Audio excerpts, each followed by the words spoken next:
diri dan Anda akan menjadi lebih punya power yang besar. Itulah power of happiness.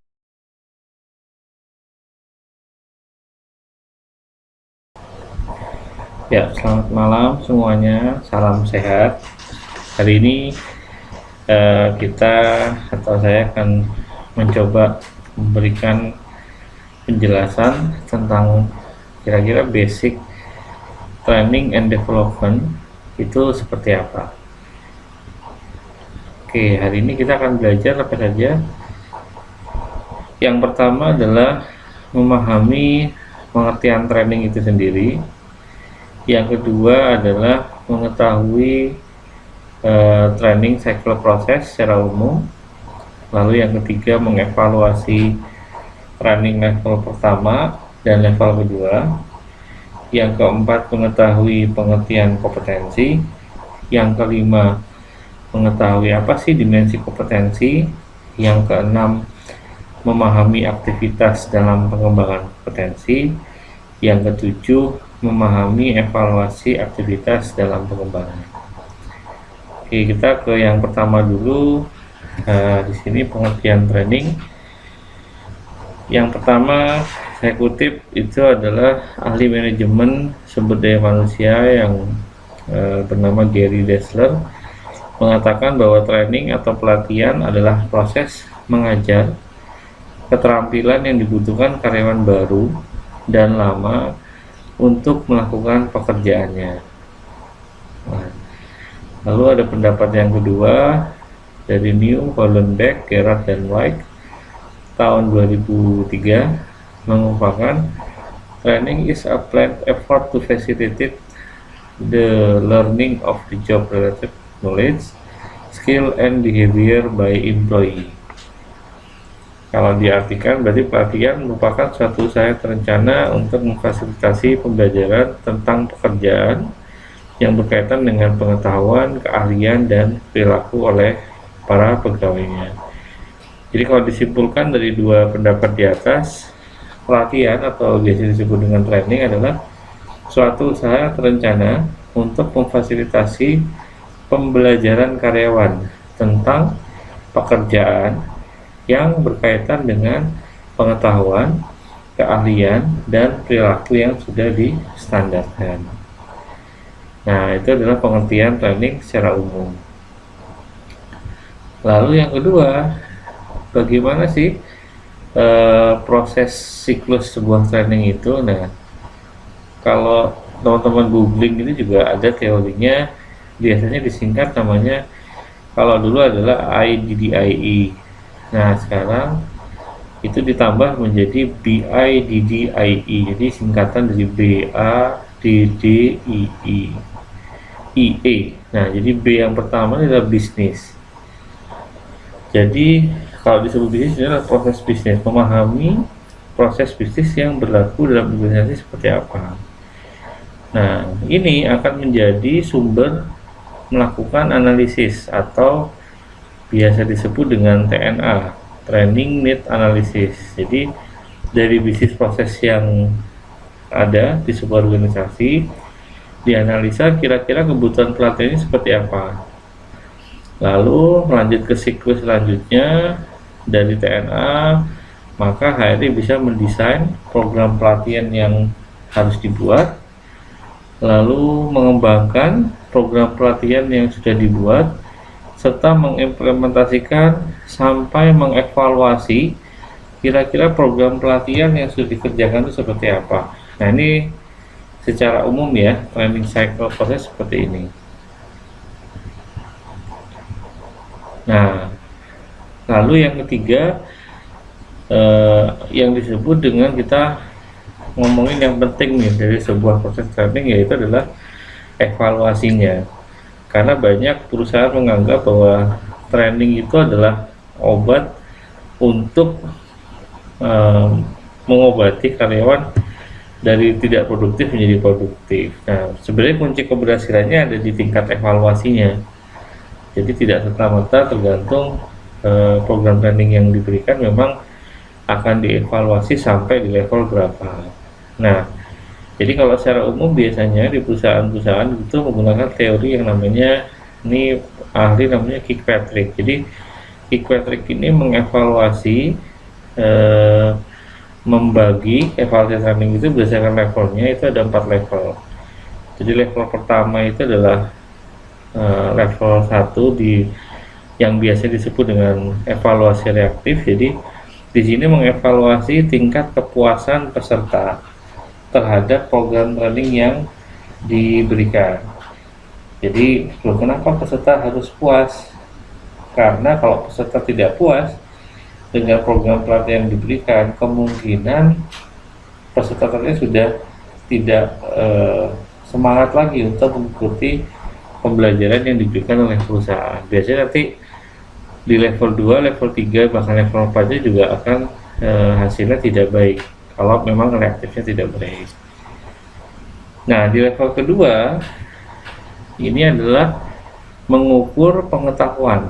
Jadi mengevaluasi tingkat pemahaman peserta terhadap program training yang telah diberikan. Jadi di sini peserta training akan diukur apakah memang sudah paham terhadap materi yang diberikan oleh trainernya.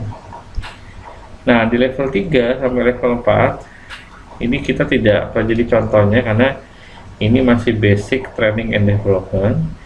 Level 3 itu adalah mengukur bagaimana perubahan perilaku peserta training setelah diberikan program pelatihan. Jadi program pelatihan yang biasanya mengukur perubahan perilaku itu adalah yang sifatnya berupa training keterampilan soft skill. Contoh seperti kerjasama tim, komunikasi, lalu efektif delegasi, dan banyak contoh yang lainnya. Ini biasanya pengukurannya sampai di level 3. Nah, paling tinggi di level 4 itu mengukur istilahnya business impact, atau detailnya adalah yang kalau masuk ke keuangan namanya adalah ROTI. ROTI itu ikatan dari Return of Training Investment. Jadi ini mengevaluasi kira-kira pengaruh program training terhadap bisnis itu semakin baik atau cukup baik, atau bahkan pengaruhnya kurang terasa terhadap perkembangan bisnis yang sedang dijalankan atau produktivitas karyawan. Nah, itu di level 4. Tapi hari ini kita belajar di level 1, level 2 dulu ya. Jadi mungkin next akan belajar evaluasi training level 3, level 4 dengan studi case di training yang akan datang. Nah, ini yang contoh jika melakukan evaluasi training di level 1. Jadi tingkat kepuasan peserta itu dapat diukur berdasarkan faktor-faktor yang memang sudah ditentukan oleh organisasi, atau sebetulnya parameternya lah, ya kan. Yang pertama adalah trainernya, lalu materi trainingnya seperti apa, lalu waktu trainingnya juga seperti apa. Nah, ini contohnya misalkan yang sudah jadi form akan seperti ini. Nah, ini jadi contoh ini adalah perusahaan A yang bergerak di bidang restoran. Nah, dengan pelatihan basic skill untuk posisi waiters. Contoh formnya seperti ini. Jadi yang diukur adalah trainernya, materi trainingnya, sarana dan prasarana, serta pelaksanaannya atau dari sisi waktu. Nah, nanti di tiap pertanyaan ini jawabannya paling gampang diberikan jawaban secara kuantitatif atau pilihan menggunakan skala-skala yang biasanya digunakan, bisa 5, bisa 3, dan sebagainya. Ini contoh misalkan menggunakan skala Likert. Kalau pakai skala Likert, nanti contoh ini adalah kalau setelah data terkumpul lalu dibikin average. Nah, ini contoh saja ya, karena nilai Customer Satisfaction Index juga bisa menggunakan mungkin ada teori lain yang sudah berkembang. Nah, ini contoh saja kalau nilai Customer Satisfaction Index-nya di angka 4 ke atas sampai angka 5, itu dikatakan tingkat kepuasan sangat tinggi, dan seterusnya. Nah, secara gampang seperti itu. Oke. kita ke materi yang selanjutnya. Contoh nih, evaluasi training di level kedua. Nah, ini yang perlu diperhatikan. Jadi ketika membuat soal tes untuk mengukur pengetahuan apakah peserta training itu paham terhadap materi yang diberikan, itu juga harus mengikuti kaidah atau sesuai konteksnya atau sesuai program training yang ingin diterapkan kepada peserta training. Nah, ini contoh teori yang bisa dipakai itu harus jelas juga adalah ingat di teorinya taksonomi Bloom. Nah, ini taksonomi Bloom kalau lebih detail nanti akan dijelaskan mungkin ya di training-training selanjutnya. Jadi kalau secara ringkas taksonomi Bloom ini berbicara tingkatan berpikir mulai dari level yang paling bawah sampai yang level paling tinggi. Nah, jadi tingkat level berpikir yang paling bawah itu istilahnya adalah remember atau orang itu menghafal dulu. Nah, setelah dia menghafal, level yang kedua dia memahami atau understand. Nah, setelah dia memahami, itu level berpikir yang ketiga adalah dia mengapply atau bisa mengaplikasikan dari pengetahuan yang sudah dipahami, dihafal, bisa diaplikasikan. Nah, yang level kelima, keempat, selanjutnya adalah setelah dia bisa mengaplikasikan, dia bisa menganalisa kira-kira apa yang sudah diaplikasikannya ini sesuai atau tidak. Jadi di sini analisa atau analisa ini juga arahnya lebih ke problem solving. Apakah yang sudah diterapkan itu sudah berhasil atau sesuai dengan target yang sudah ditentukan. Nah, setelah analisa ada lagi yang kita bisa mengevaluasi apa yang sudah kita lakukan. Sampai di level berpikir paling tertinggi itu adalah bagaimana menciptakan sebuah pengetahuan atau role modeling yang baru dari hasil evaluasi program pembelajaran yang sudah dilakukan. Nah, ini contoh saja, jadi tidak saya bahas secara detail. Jadi contoh misalkan ada program training, tujuannya adalah agar salesman bisa membuat kunjungan per hari kepada konsumen sehingga dapat mencapai target. Nah, kalau kita mengukurnya yang penting peserta training hafal, maka contoh soalnya C1 remember. Nah, pertanyaannya bisa seperti apa? Ya, langsung mengulang saja. Jadi pengertian corporate planning adalah bla bla bla. Tujuan dengan adanya corporate planning adalah bla bla bla. Nah, kalau kita pengen dia sampai benar-benar bisa memahami. Nah, contoh, kalau salesman memiliki jumlah toko 330, ini termasuk dalam kategori mana? Nah, di materi sudah ada. Kalau dia paham, dia hafal juga, pasti bisa menjawab. Nah, kalau kita ingin bagaimana peserta training atau salesman dalam hal ini ya, di contohnya itu bisa mengaplikasikan, jadi membuat kunjungan per hari. Jadi contoh saya seperti ini, jika salesman A dengan jumlah toko 420 toko dan diberi target melakukan kunjungan ke toko minimal 2 minggu sekali, maka berapa banyak kunjungan toko per hari salesman A? Nah, kalau di materi trainingnya sudah diajarkan bagaimana cara membuat kunjungan toko sesuai jumlah tokonya dan waktu yang ditentukan, maka tentu salesman yang sudah diberikan pelatihan akan bisa menjawab pertanyaan seperti ini.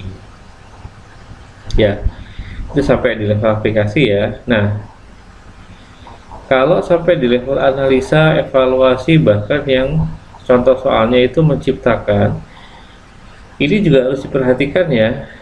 Kenapa? Karena biasanya contoh pertanyaan yang levelnya sampai analisa, evaluasi, atau menciptakan itu levelnya level staff ke atas, karena memang tuntutan berpikirnya lebih tinggi, minimal di level supervisor.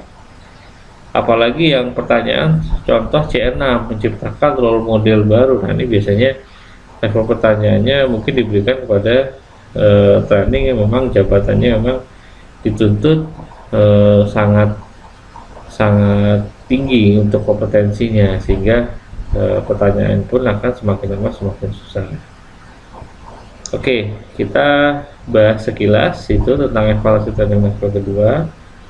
Selanjutnya, nah, di training tadi dikatakan bahwa training itu berkaitan dengan pengetahuan, keterampilan, dan sikap. Nah, itu kalau dibahasakan itu adalah yang disebut dengan kompetensi. Nah, ini ada pengertian tentang apa sih kompetensi. Jadi secara domain itu kompetensi itu ada 3 domain. Yang pertama adalah knowledge atau pengetahuan, yang kedua adalah skill, yang ketiga adalah attitude atau sikap. Nah, gabungan dari 3 domain ini itu yang disebut dengan kompetensi. Jadi kalau secara sederhana itu diartikan kompetensi itu sebagai pengetahuan, keterampilan, dan sikap seseorang yang digunakan untuk melaksanakan pekerjaan. Itu yang disebut dengan kompetensi. Nah, dimensinya ada berapa? Ada 5. Kalau ini berdasarkan teori yang dipakai itu, jadi 5 dimensi kompetensi itu yang pertama ada task skill, ada task management skill, ada contingency management skill, ada job on role environment skill, lalu ada transfer skill. Jadi apa sih yang dimaksud dengan itu? Jadi yang disebut dengan dimensi kompetensi ini tujuannya untuk mengevaluasi apakah seseorang itu dapat dikatakan kompeten atau tidak, tergantung dimensinya. Contoh yang pertama, task skill. Jika seorang karyawan bisa menghasilkan kinerja sesuai taraf keterampilan disepakati atau disyaratkan, ini acuannya berdasarkan job desk. Kalau sudah task management skill, nah ini kompetensinya adalah kompetensi bagaimana dia mengorganisasikan tugas-tugasnya secara spesifik. Nah, yang ketiga contingency management skill. Nah, patokannya adalah dia bisa bereaksi secara tepat jika ada timbul masalah yang terjadi.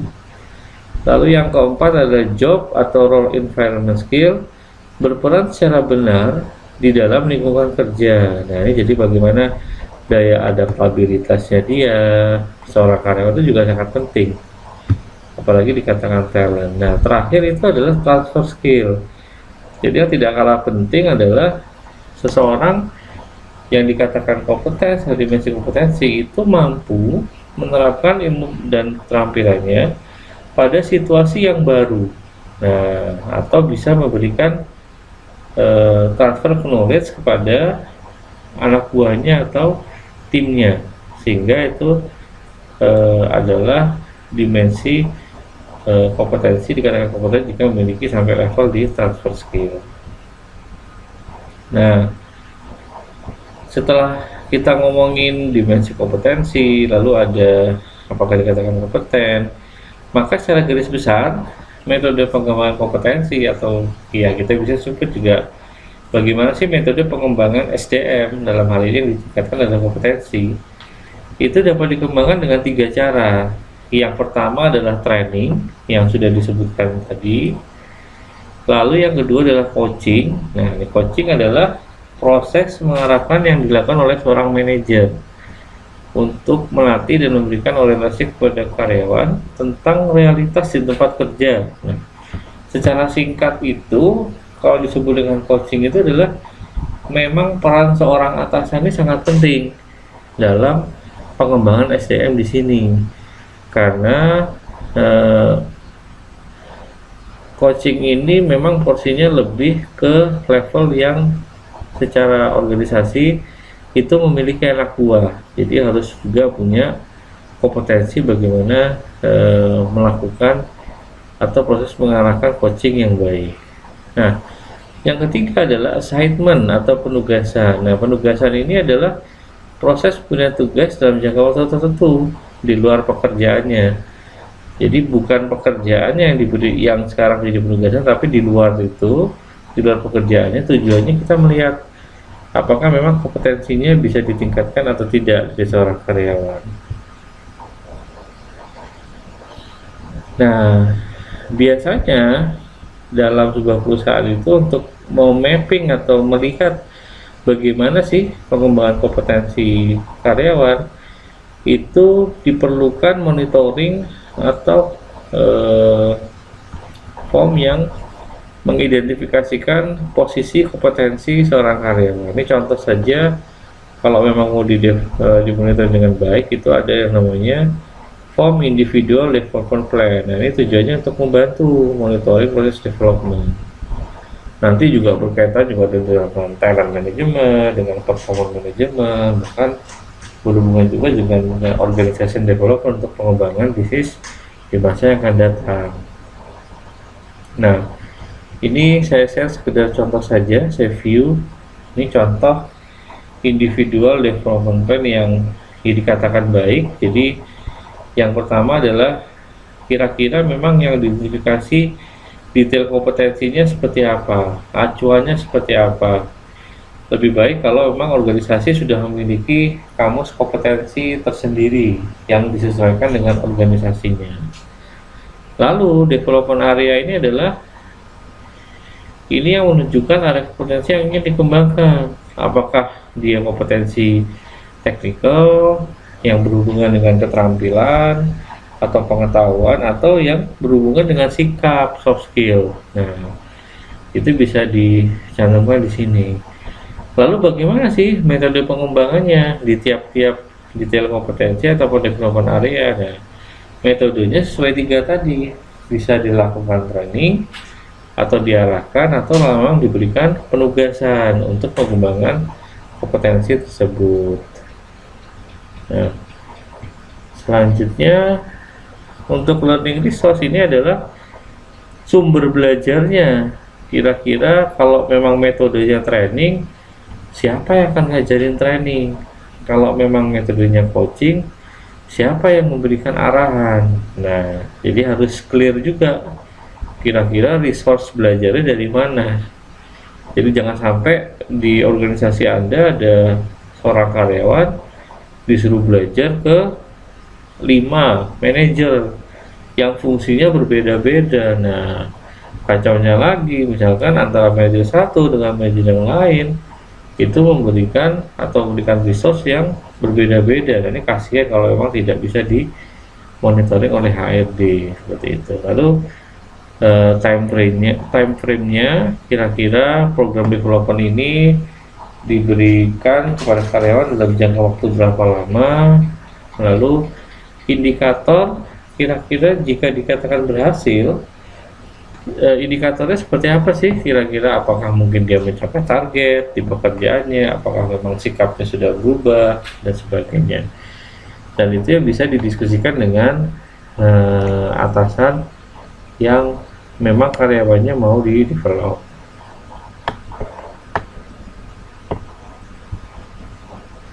Nah, ini contoh saja. Misalkan ada detail kompetensi yang disebut dengan coverage planning, development areanya technical skill, metodenya diberikan training, belajarnya dari sales manager, atau sudah ada standar materi training yang bisa dipelajari sendiri secara online. Nah, ini jangka waktunya selama 2 bulan. Dikatakan belajar sukses kalau peserta training bisa mencapai target objective call atau bisa mencapai target productive call. Nah, ini contoh saja ya. Tentu nanti tiap organisasi berbeda-beda. Nah, ini yang terakhir. Jadi dari awal sampai akhir tadi yang saya sebut dengan basically training and development, atau training itu bagian dari pengembangan SDM. Jadi secara kesimpulan, pengembangan SDM itu metodenya ada 3. Bisa dilakukan dengan training yang memiliki training cycle sendiri sampai tingkat evaluasi trainingnya. Di sini termasuk media pembelajaran training itu juga outbound ya, salah satu pengembangan SDM, bagian dari pengembangan SDM di sini. Lalu yang kedua adalah coaching, bagaimana atasan untuk mengarahkan ke arah yang lebih baik peserta trainingnya. Lalu yang ketiga adalah assignment. Nah, 3 metode ini harus dirangkum dalam monitor development yang sudah dikonfirm dan memang disetujui oleh manajemen.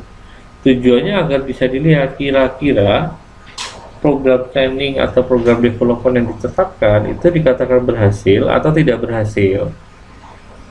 Kalaupun berhasil, nah maka pola development itu ini yang sangat penting, yang biasanya harus dilanjutkan atau bisa dikembangkan untuk fungsi-fungsi lain. Kalau memang misalkan di organisasi Anda membuat pilot project pengembangan SDM di divisi tertentu. Nah, seperti itu. Tapi kalau tidak berhasil, maka harus direview. Kira-kira dari proses pengembangan SDM di organisasi Anda yang sudah dilakukan, itu ada yang miss atau kesalahan di bagian mana, sehingga dianggap pengembangan SDM-nya tidak berhasil. Ya, boleh teman-teman yang melihat video ini bisa komen. Jadi nanti kalau memang mengajukan pertanyaan, jadi kita saling belajar ya di sini ya. Ini saya hanya men-share apa yang saya ketahui, karena saya juga memaklumi, saya juga mungkin masih banyak kekurangan dari pengetahuan yang saya miliki. Jadi video ini saya harapkan sebagai media pembelajaran buat saya dan mungkin teman-teman seprofesi yang sebagai seorang trainer ataupun sebagai seorang HRD. Demikian, terima kasih. Selamat malam, sehat selalu buat kita semuanya.